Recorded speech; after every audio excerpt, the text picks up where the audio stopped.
토론을 끝내고 드디어 윤선도 시인의 작품 견해요를 보겠습니다. 자, 견해요는 이게 보낼 견자인데요. 달래다, 풀다 뭐 이런 뜻도 가지고 있습니다. 회는 품을 회자죠. 품을 회자. 그래서 마음, 생각 이런 뜻도 갖고 있고요. 뭐 이 품을 회자가 되게 많이 쓰여요. 품은 한 뭐 이런 정도. 어쨌든 여기서는 그래서 마음을 달래는, 마음을 푸는 노래. 요자는 가요, 민요 할 때 쓰는 그 요자죠. 그런 노래입니다.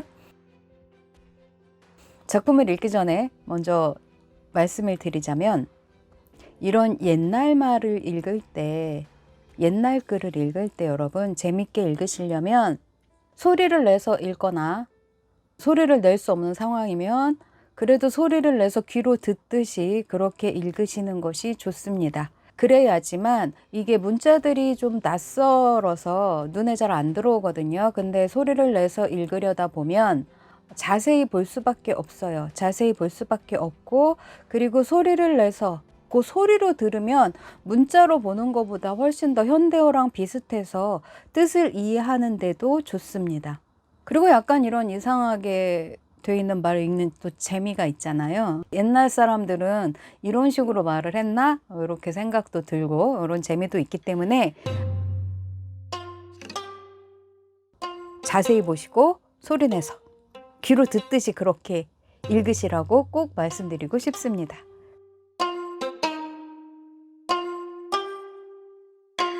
슬프나 즐거우나 옳다 하나 외다 하나 내 몸에 해올 일만 닦고 닦을 뿐이언경 그 밖의 연함은 일이야 분별할 줄이시랴. 슬프나 즐거우나 옳다고 하나 외다, 외다는 틀리다, 잘못되다, 그르다 이런 뜻이죠. 그래서 내가 슬프든 즐겁든 남들이 나를 보고 옳다, 아 그래 윤선도가 맞지, 윤선도 말이 맞아 이렇게 말을 하든 이렇게 평가를 해주든, 아니면 윤선도 그 XX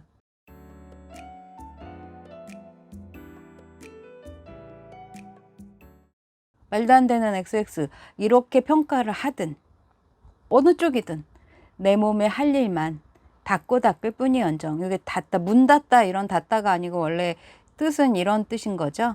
수행하다, 수련하다 할 때 요 숫자가 닦을 숫자잖아요. 그러니까 내 몸에 할 일, 유학자니까 충효 이런 거겠죠. 또 집안의 그런 책임도 다 하고 내 몸에 할 일만 열심히 할 뿐이고 그 밖의 다른 일이야. 그 밖에 남은 다른 일이야. 분별할 줄이시랴.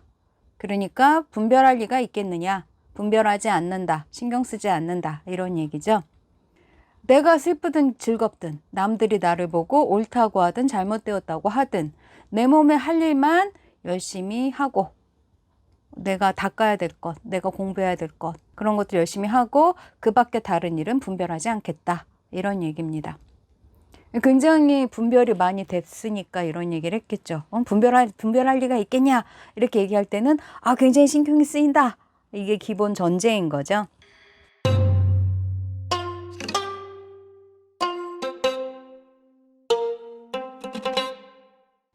내 일 망령된 줄을 내라 하야 뭘 송가. 이 마음 어리기도 님 위한 탓이로세. 암에 아마리 널러도 님이 헤어 보쇼셔. 자, 내 일이 망령된 줄을, 이 망령이 뭐 그런 거죠. 잘못된 거. 내 일이 잘못된 것을 나라고 해서 모르겠는가. 이 마음이 어리기도. 자, 어리다. 훈민정음 어지에도 나오죠. 훈민정음 어지. 임금님의 그 말을 보면 어린 백성이 니루고조 홀빼이쇼도 그러죠. 그래서 어린 백성이 어리석은 백성. 어리다가 옛날 말로는 어리석다라는 뜻이죠. 말의 모양은 안 변했는데 소리도 안 변하고 문자도 안 변했는데 뜻이 변한 거죠. 이 마음이 어리석기도 님 위한 탓이로세. 여기서 님은 누구겠어요? 당연히 광해군이겠죠. 임금님. 아무가 아무리 늘러도 말해도 님이 헤어보쇼셔. 자, 이 해다, 여기 해다라고 돼 있지만 뭐 옛날 거에 해다 많이 나옵니다. 요 해다도 생각하다예요. 생각하다인데 생각하는 것도 여러 가지 생각이 있잖아요. 뭐 사모곡, 상사병 할 때 요 사도 생각사자를 쓰거든요. 아이고, 생각사자는 저도 쓸 수 있습니다. 이렇게. 이것도 생각사자를 쓰는데, 요건 뭐 그리워, 엄마를 그리워하는 노래, 뭐 이 정도니까 그리다, 그리워하다, 요 정도 의미인데, 요 해다는 뭐 별에는 밤 할 때처럼 이렇게 별 하나, 둘, 셋, 넷, 요런 뭐 그 해다. 예. 그런데 요 해다가 그러니까 조금 이성적으로 생각하고 분석적으로 생각하고 하나하나 따져보고 하나하나 짚어보고, 예, 요런 정도의 생각하다예요. 그래서 자, 내일이 망령된 줄을, 이 양반이 지금 사실 이 함경도 경원이라는 곳에 1년 정도밖에 안 있어요. 그 다음에는 유배가 풀리는 게 아니고 경상도 지방으로 유배지가 바뀌거든요. 근데 그 1년 사이에 쓴 시조니까 당연히 생애 첫 유배에 대한 시조라고 볼 수 있겠죠. 내용으로 봐도 그렇고 시기적으로 봐도 그렇고. 그래서 내가 그렇게 상소문을 올린 것이 잘못된 것이다. 그건 정의로운 일이긴 하지만 그래도 이렇게 안 좋은 결과, 집안을 말아먹고 나 자신이 위험에 처하고 이렇게 되는 그런 일인 것을 나라고 해서 모르겠느냐. 근데 나는 그 일을 했다는 거예요. 근데 어리석은 거죠. 근데 내 마음이 이렇게 어리석은 것도 다 누굴 위한 거예요? 임금님을 위한 거예요. 근데 옛날 사람들의 그 어떤 임금님은 그냥 국가, 나라 이거인 것 같아요. 우리가 생각하는 국가와 민족을 위해, 이거를 옛날 사람들은 임금님을 위해 충. 그래서 이 마음이 어리석은 것도 다 임금님을 위한 것이다. 그러니까 아무가 누구든지 사람들이 아무리 말을 해도 님이 직접 생각해 보세요. 임금님이 직접 생각해 보세요. 임금님 생각 좀 해보세요. 내가 바보도 아니고 내가 이렇게 그런 말을 하면 내가 어떻게 될 줄 내가 몰랐겠어요? 근데 나는 했어요. 왜 그랬을까요? 나한테 이롭지 않은 일을 내가 왜 했을까요? 그걸 생각해 봐달라. 이런 정도 이야기 되겠습니다. 그러니까 분별 바로 했잖아요. 그죠? 그 밖에 너남은 일이야. 그냥 내가 할 일만 닦고 닦는다 이러다 말고 갑자기 또 임금님 좀 생각을 해보세요. 뭐 이러는 거죠. 저는 윤선도 시인 좋아합니다. 자, 삼수 가겠습니다.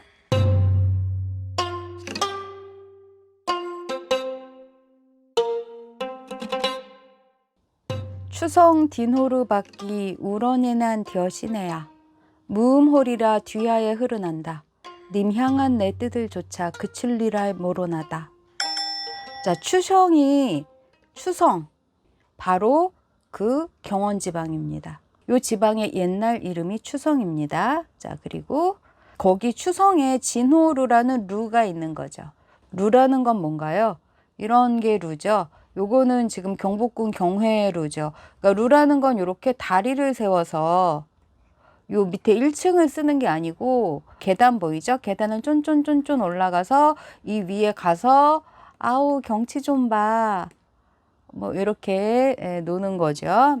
요 경복궁 경회로는 저는 가본 기억은 잘 없는데 모르겠어요. 여기는 가봤어요, 제가. 밀양의 영남루라는 곳이죠. 여기도 앞에 강이 있습니다. 강이 있고 역시 계단 쫀쫀쫀쫀 올라가서 여기서 아이 좋아 이러고 노는 거죠. 요거는 정선의 그림이래요. 삼척 죽서루. 여기도 보시면 이렇게 다리가 있어서 요 위에 올라가서 놀게 돼 있는 거죠. 그런 게 루입니다. 자, 그래서 추성의 진호루라는 루가 있는데 그 바깥을, 여기도 역시 물이 있는 거죠, 앞에. 그래서 그 바깥을 울면서 가는 저 시내야, 저 시냇물아, 무음홀이라, 무엇을 하려고 밤낮으로 언제나 그렇게 흐르느냐. 님 향한 내 뜻을 조차, 내 뜻을 따라서 그칠 줄을 모르는구나. 이 정도. 요거는 굉장히 그냥 유배 문학에서 너무 전형적인 그런 내용인 것 같아요. 그냥 님을 계속 자긴 생각한다 이런 얘기겠죠. 유배 문학도 필요 없고 그냥 되게 그런 양반들 문학의 전형적인 모습.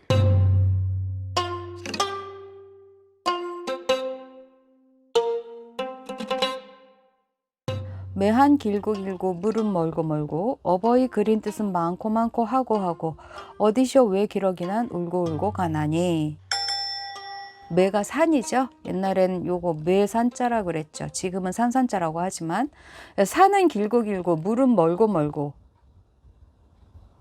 어버이 그린 뜻은, 부모님을 그리워하는 뜻은 많고 많고 하고. 자, 옛날 말로 요 하다가요. 하다라고 쓰면 이 뜻은 지금 많다라는 뜻이죠. 지금 같은 하다를 쓰려면 옛날 말로는 요 아래 아를 써서 하다를 써야 하죠. 요 아래아 그냥 아라고 읽으시면 되는데 소리내서 읽을 때는 잘 아시죠? 뭐 참크레카 좋아하시나요? 여기도 아래아 쓰이고 아래 한글. 어쨌든 이렇게 써야만 지금의 우리가 생각하는 하다가 됩니다. 근데 요 하다가 이 한강할 때도 요 하다의 한을 쓰는 건데 하다가 그냥 많다라는 뜻이면 뭐 한강은 많은 강인가요? 그게 아닌 거죠. 이 하다는 많다는 뜻도 있지만 크다, 뭐 높다 이런 뜻도 있는 거죠. 이때도 많다는 그냥 있었던 말인 거예요. 그래서 어버이들이 그린 뜻은 많고 하고. 어디서 외기러기는 울고 가나니. 그래서 외기러기 보면서 나도 아이 외로워 너도 외로워 뭐 이러면서 우리가 학교 문학으로 얘기를 하자면 뭐 이런데 할 얘기는 많죠. 뭐 감정이입도 얘기해야 되고 그죠? 의인법, 대꾸법, 반복법 뭐 얘기할 건 많지만 하지는 않겠습니다. 사수가 여태까지 중에 뭐랄까 가장 개인적이고 가장 인간적인, 그리고 이 사수에서의 상황을 생각해 보면 이분이 근한 10년 동안에 부모님이 원래 4분이 계셨는데 부모님 4분 중에 3분을 다 잃어버리고 마지막 탈상을 한 지 1년? 그 정도 된 시기잖아요. 그런데 그때에 이런 일을 겪었어요. 물론 자기가 알고도 한 일이라고는 하지만 그래도 어쨌든 이런 일을 겪고 그런 돌아가신 부모님이 얼마나 그립고 보고 싶고 또 죄송하고, 게다가 딱 하나 남은 양아버지, 자기 원래는 작은 아빠죠. 그분에게도 얼마나 미안합니까? 물론 상소문의 내용으로 봐서는 이미 이야기를 했고 아버지가 말렸지만 자기가 굳이 하겠다고 하자 아버지가 울면서 그럼 어쩔 수 있겠냐 이런 식으로 이제, 그래도 아버지도 역시 옳다 네 뜻이 그른 것은 아니다라는 것은 인정은 했다는 뭐 그런 얘기지만 어쨌든 그 아버지에게는 얼마나 또 미안하겠어요. 자기가 이렇게 집안을 말아먹을 일을 하는데 아버지에게도 직접적인 해가 갈 것을 알면서도 그런 일을 했어요. 자기는 집안을 잘 이끌어 나가야 될 종손인데 오히려 집안을 말아먹을 일을 한 거예요. 그러면서 얼마나 죄책감과 그리움과 또 이렇게 떨어져서 평생 가보지 못한 곳에 가서, 게다가 춥고 아주 기후 조건도 열악한 그런 국경 지방에 가서 있으면서 얼마나 부모님이 그립고 마음이 아팠을까를 생각하면 이 사수에서 길고 멀고 많고 하고 울고 이렇게 표현하는 것이 조금 더 마음에 와닿지 않을까 싶습니다. 자, 마지막 옷으로 갑니다.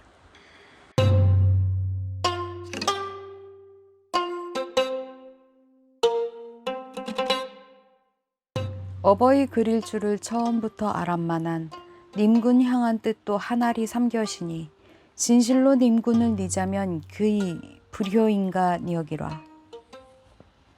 자, 어버이 그릴 줄을 처음부터 알았대요. 자, 부모님을 사랑하고 부모님을 그리는 것은 본능이다. 타고나는 것이다. 그런데 인구님을 향한 뜻도 하늘이 삼기다 많이 나오죠. 고전 작품에서는 삼기다, 만들다. 그래서 임금님을 향한 뜻도 하늘이 만드셨대요. 그러니까 이것도 제2의 본능, 뭐 천성이다 이런 얘기입니다. 그래서 진실로 님군을 니자면 그것이 불효인가 여긴다 이런 정도 얘긴데요. 우리 아까 사수에서 굉장히 슬퍼했잖아요.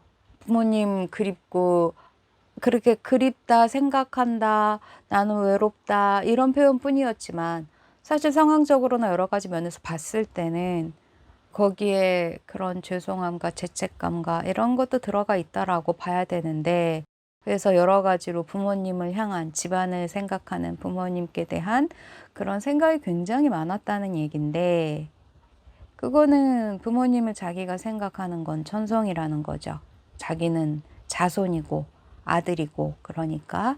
자, 그런데 임금님을 향한 뜻도 하늘이 만드셨대요. 그러니까 임금님을 생각하는 효뿐 아니라 효도 그리고 충도 전부 본능이란 얘기죠. 그런데 왜 난데없이 부모님 그리워하는 것까지는 이해가 되는데 부모님 그리워하다 말고 갑자기 효와 충을 왜 이렇게 놓고 얘기를 할까? 그래서 둘 다 중요하다. 이거 버릴 수는 없다. 이런 얘기를 할까 생각을 해보면 상황과 같이 해서 얘기를 해보자면 부모님을 생각하면 자기가 그런 상소를 올리면 안 됐죠. 부모님의 안위와 집안을 생각하면 자기는 그런 상소를 올려서는 안 됐어요. 그렇지만 그 일을 했죠. 왜 그랬을까요? 임금님을 생각해서, 그러니까 임금님이라는 이 상징, 정의와 국가와 이런 것을 생각해서 그 상소문을 올린 것인데, 그것이 내가 그것을 올리지 않았으면 그것이 오히려 불효인 것이다.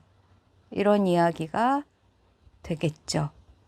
예, 그렇습니다. 그래서 결국 그 많은 이 마음을 푸는 노래, 마음을 달래는 노래라는 이 견해요에서는 결국 그렇게 부모님이 그립고 죄송스럽고 자기가 그렇지만 그럼에도 불구하고 자기가 그 상소문을 올린 것은 임금님을 위해서, 국가를 위해서, 정의를 위해서 올바른 일이었고 잘한 일이었고 그 일을 안 하면 안 되는 것이다. 결국 그런 결론을 내립니다. 굉장히 고집이 세죠. 근데 글 잘 쓰는 사람 치고 고집 안 쓴 사람은 없는 거죠. 자, 이렇게 해서 우리 일단 견해어를 봤습니다. 견해어를 봤고요. 계속해서 윤선도 시인은 이제 시작이기 때문에 작품을 하나만 보고 넘어갈 수는 없고 또 이 작품이 그렇게까지 대표작도 아니고 다른 작품에 비해서 그래서 이제부터 시작이다 라고 보시면 될 것 같습니다.